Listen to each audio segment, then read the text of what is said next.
I throw, offers out onto the universe or Facebook, fully expecting it to not do well for the first 20 days. I fully understand that I'm going to go blow $5,000-$10,000. I'm like, did we get sales? No, that's all right. What do we change, right? But like I go into things with the thought of losing, not the thought of like, oh, this is a smasher. Yeah. I think they go into the thought of like, well, I'm going to launch this and it's over for me. And you and I don't do that. You and I go out and we're like, well, how much do you want to lose right now? How much can we put out on this? That's actually a really good point. And then you fix it and you're like, all right. I mean, I'm surprised you're making a good point, but it's a good point. We're fixing things in the air. No, I'm a very, very astute, weathered man nowadays. And humble. Mm-hmm. Not that humble. Yeah, but not really. But overall, I think that's the move. I also think people believe lies, and other people, are teaching people fallacies. No one is saying like, hey, join this program or start this business. It's going to be freaking hard, man. It's going to suck. Right. It's probably going to take more money than you thought. Everyone's like, build a lifestyle business, which I don't think is a real thing unless you're at some serious level of money and doing smart things with your money. And if you got there, you didn't have a lifestyle business, bro. You probably worked your ass off on doing the thing. To get to the lifestyle business. So like it's just wrong. Like everyone wants to chill at a beach and be like, I want to work and I want to be with my family. You don't think I do? But I understand if I don't do these things. Yeah, buying into the emotional dream is the easiest sell you'll ever make. Right. Right. Like that's not hard. It's not hard to sell people bullshit and fantasy. That's super easy to do. Yeah. So if you're falling victim to that, then consider yourself, consider the source. You are a weak soul if you buy into. I never got into this thinking that I was gonna not work. I always got into it thinking like, well, this is how I'm gonna make money. I didn't even know how much or anything. I was just like, this is how I'm gonna pay for my life. And then if I have more, I'll make more, and I'll make more. I never thought like, I'll just do a little something light, make a bunch of money, and then I'll chill, and I'll have an email list, and I can just mail it. Mm-hmm. It's not even how that works. Right. Those emails die, guys, and then you have to go get more emails. Right. Like you don't have a huge amount of time with those people. If you have 100,000 lists and it's 7 years old, I can promise you probably have a 10,000 person list. And it's probably from like the last 30 days. Right. Yeah, they haven't opened your email in the last 60 days. They're not there. You're just collecting the status of the list. You're not. And if you're mailing them, you're probably killing all of your deliverability. This is hard. Like there's when you're running ads, you're like, oh yeah, we're running ads at scale. Like what are you running? Oh, we're spending like $200 a day, making $500, $600. Bro, you got nothing. Once you do start ads at scale, guess what's going to happen? You're trying to reach a bigger audience. Guess what that does? Increases all of your costs. Guess what that does? Lowers your conversions. Like all of this is difficult. Like, there's a difficulty in all of it, but I think you and I just don't see them as difficulties. They're just part of like. They are getting punched in the face. That's part of our job. Well, that guy gets punched in the face. Coming back to the beginning, we have trained ourselves, but we did not train ourselves by reading a book. Mm-mm. We did not train ourselves by going to a course or going to a mastermind, although all of that stuff is beneficial. And we've gone to those things. I know, and we still do. But none of those things in a silo by themselves in a vacuum are the answer. It's those things plus action and getting hit and call it failure, call it whatever you want to call it, but definitely getting put into a corner to where you definitely having those questions like, holy shit, am I doing the right thing? Is this the right? I mean, if you're not having those questions, you're certainly not pushing hard enough. I think we also have... And it's how you respond to those questions, by the way. I also think we have a little bit of forever insecurity. Like, you're a super confident dude.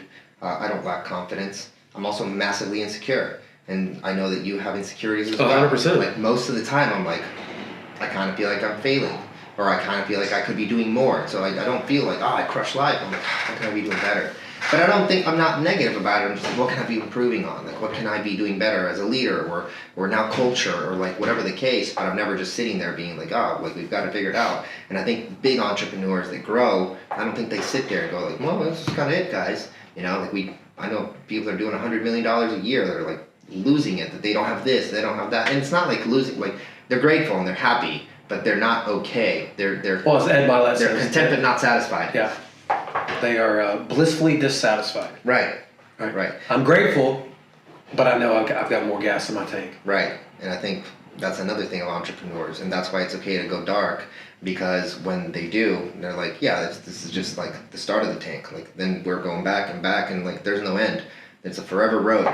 You don't have an ending, you know. Like even if you made all the money, And that's okay. yeah. I mean, if you Get okay with that. if you made $1 billion tomorrow, you're gonna work.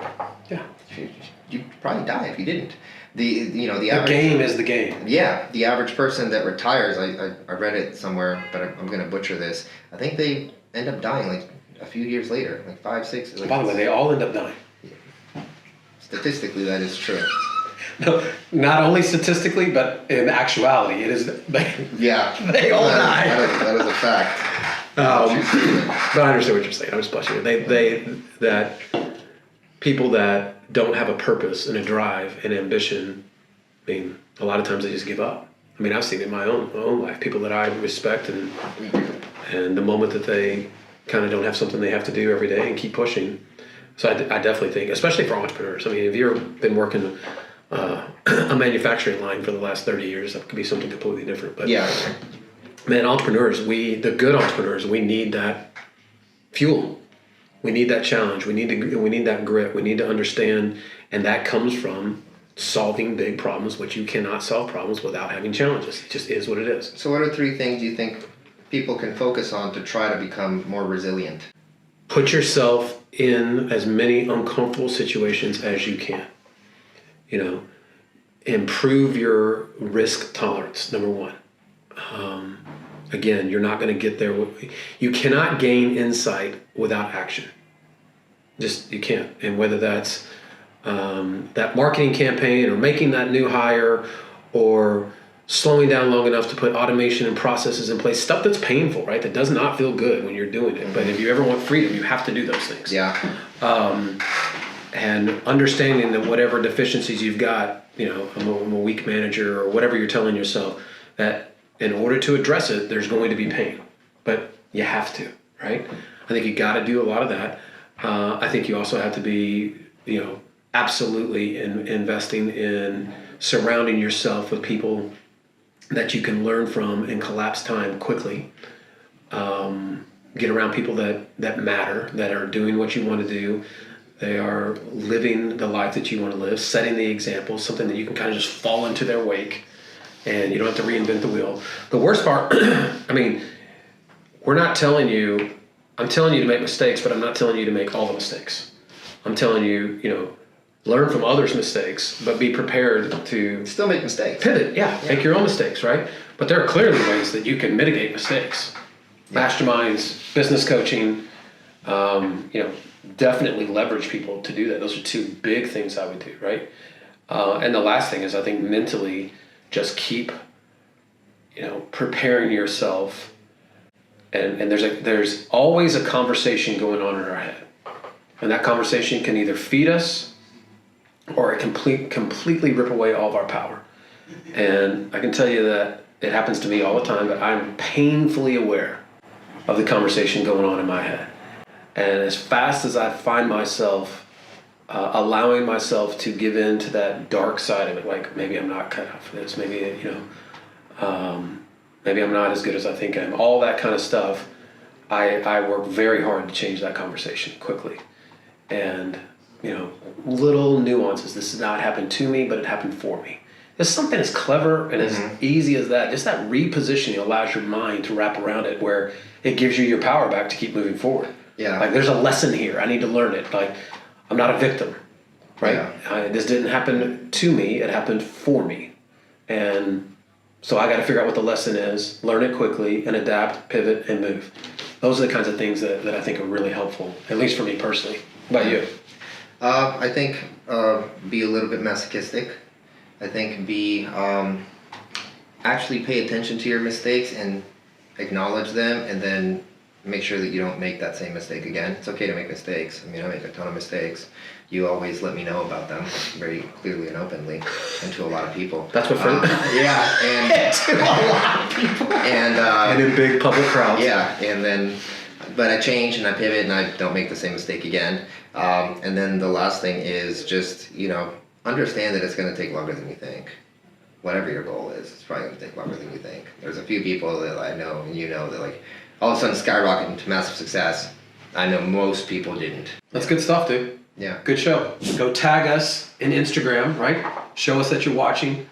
We're looking for us, and we're going to be doing a lot of free giveaways to the Yeah, we're people going to be that- doing a lot of giveaways, and we got a lot of stuff in store. So for myself and Kent and Truly, we should probably just start sponsoring us if they see this. That would be great. I mean, I guarantee if we do it enough, we'll get their attention. Catch me with another one tomorrow. All right, we will see you guys later. Peace.